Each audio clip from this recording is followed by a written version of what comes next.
और चलिए आगे बढ़ते हैं। भोपाल से बड़ी खबर आपको बता दें, जहां मोहन कैबिनेट की बैठक आज कई अहम प्रस्तावों पर मुहर लग सकती है। बाल और महिला अपराध पर प्रस्ताव आ सकता है। बता दें कि सुबह 11 बजे मंत्रालय में कैबिनेट की बैठक होगी। कई अहम प्रस्तावों पर मुहर लग सकती है।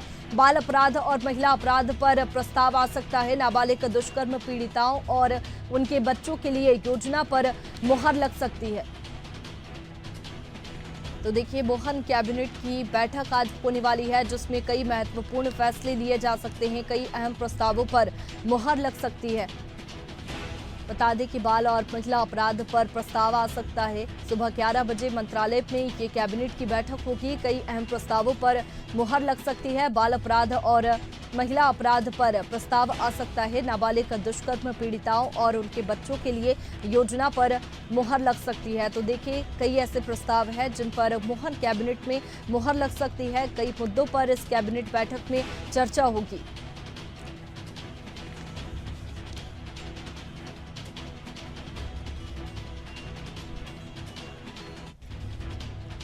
तो देखिए, कई अहम प्रस्तावों पर मुहर लग सकती है। ये काफी महत्वपूर्ण बैठक, मोहन कैबिनेट की बैठक आज होने वाली है, जिसमें कई मुद्दों पर चर्चा होगी। और इसी पर ज्यादा जानकारी के साथ प्रखर हमारे साथ में लगातार बने हुए हैं। प्रखर, आज मोहन कैबिनेट की महत्वपूर्ण बैठक होने वाली है। कौन से ऐसे प्रस्ताव है जिन पर मुहर लग सकती है?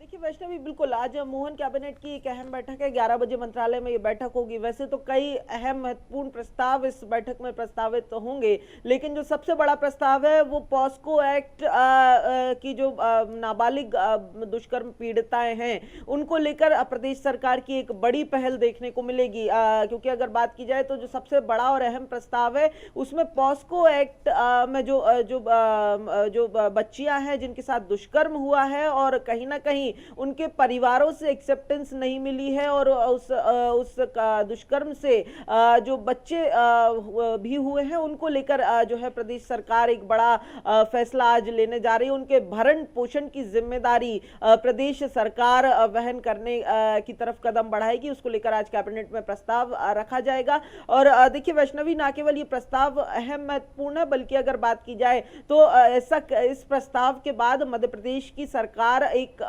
मिसाल पेश करेगी, क्योंकि देश भर में पहली दफा होगा कि कोई प्रदेश सरकार जो है वो इस तरीके से सीधे तौर पर पूरी जिम्मेदारी वहन करने के लिए कोई कानून बना रही हो। अगर बात की जाए तो इसका अगर जो आज ये प्रस्ताव जब पारित हो जाएगा तो उसके बाद ये साफ तौर पर अगर बात की जाए तो ये जो ऐसी नाबालिग बच्चियां हैं जो दुष्कर्म के बाद बेसहारा हुई हैं या उनके परिवारों की तरफ से उन्हें एक्सेप्टेंस नहीं मिली है, उनकी जिम्मेदारी नहीं, उनकी जिम्मेदारी वहन करने को लेकर परिवार आगे नहीं आए हैं, तो अब वो बेसहारा नहीं रहेंगी। प्रदेश सरकार की तरफ से उनके भरण पोषण के लिए जो राशि है या जो जिम्मेदारी है वो निभाई जाएगी। साथ ही अगर ऐसे दुष्कर्म के बाद जो बच्चे भी हुए हैं उनकी भी जिम्मेदारी निभाई जाएगी, जो कि अगर बात की जाए तो ऐसी बच्चियों को लगभग 23 साल की उम्र तक जो है वो सरकार की तरफ से मदद दी जाएगी। वहीं अगर बात की जाए तो उसके बाद चाहे वो पढ़ाई लिखाई हो, और पढ़ाई लिखाई तक उनकी पूरी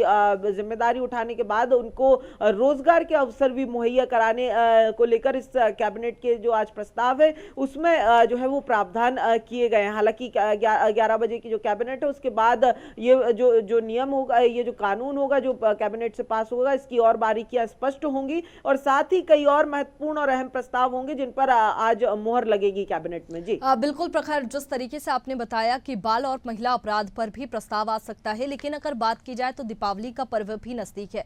ऐसे में कोई ना कोई ऐलान यहाँ पर शिवराज सिंह चौहान कर सकते हैं, क्योंकि हमेशा हमने देखा है कि माफ कीजिए, मोहन यादव यहाँ पर कोई ना कोई ऐलान कर सकते हैं, क्योंकि जिस तरीके से हमने पहले भी देखा है कि आध्यात्म को लेकर के मोहन यादव लगातार बयान देते रहते हैं और ऐलान लगातार हुए हैं। जिस तरीके से हम एक उनका बयान देखें तो कुल गुरुओं को लेकर के था, वैसा ही दीपावली को लेकर के भी कुछ आध्यात्म से जुड़ा कोई ऐलान यहाँ पर दीपावली पर्व के लिए कर सकते हैं।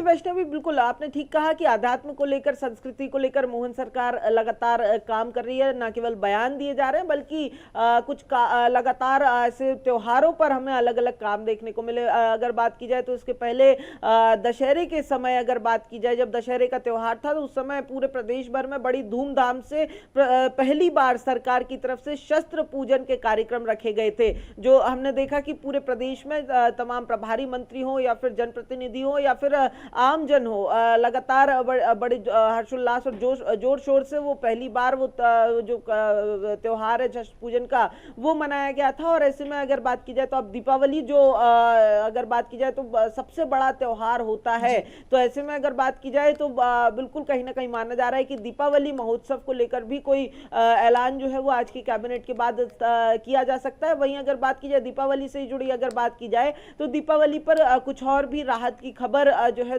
हर एक वर्ग को देने की तैयारी भी दिखाई दे रही है, क्योंकि हम लगातार अगर बात करें तो कर्मचारियों को सौगात मिल चुकी है दीपावली की। और ऐसे में अगर बात की जाए तो अब प्रदेश सरकार की तरफ से कई और सौगातें भी दी जा सकती है, इसके भी कयास लगाए जा रहे हैं। हालांकि क्या वो सौगातें होंगी, क्या वो ऐलान होंगे, क्या वो फैसले होंगे, 11 बजे जो है वो सीधे सीधे ये स्पष्ट होते हुए अब ये दिखाई देखने देगा। वाली बात होगी कि किन प्रस्तावों पर मुहर लगती है और किन मुद्दों पर यहाँ पर कैबिनेट बैठक में चर्चा होगी। प्रखर, बहुत शुक्रिया आपका तमाम जानकारी के लिए। तो देखिए, बाल और महिला अपराध पर प्रस्ताव आ सकता है।